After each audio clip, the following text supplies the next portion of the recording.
malheureusement. Comment vous réagissez à une certaine normalisation des idées quand même d'extrême droite chez les jeunes, notamment quand même au fil des dernières années, parce que c'est quand même quelque chose qu'on constate. Donc, comment vous luttez contre ça Après, dans nos organisations, dans nos associations,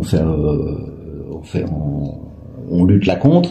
Alors en même temps, c'est à la fois, il y a à la fois le côté inquiétant, notamment, je vois par rapport aux idées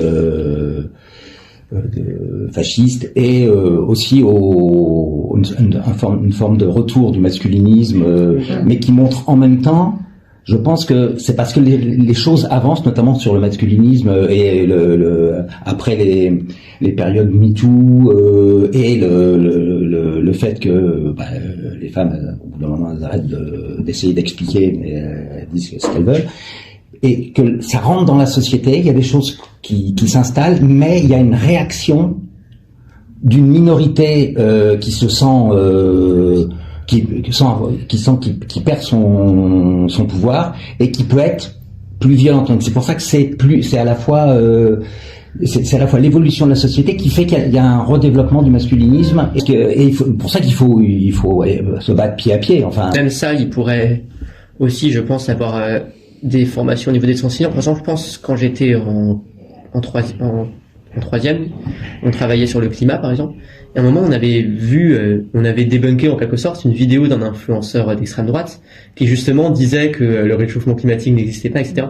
Donc il pourrait y avoir ce genre de choses. Bon, après, il y a la neutralité de l'enseignement. Mais quand il y a vraiment des fake news, par exemple, il pourrait y avoir un travail. Mais c'est pas du tout contradictoire avec la neutralité de l'enseignement, et dans tous les cas, faire de l'apprentissage aux médias, de faire le rôle de l'éducation, c'est de former un esprit critique. Voilà, déjà de base.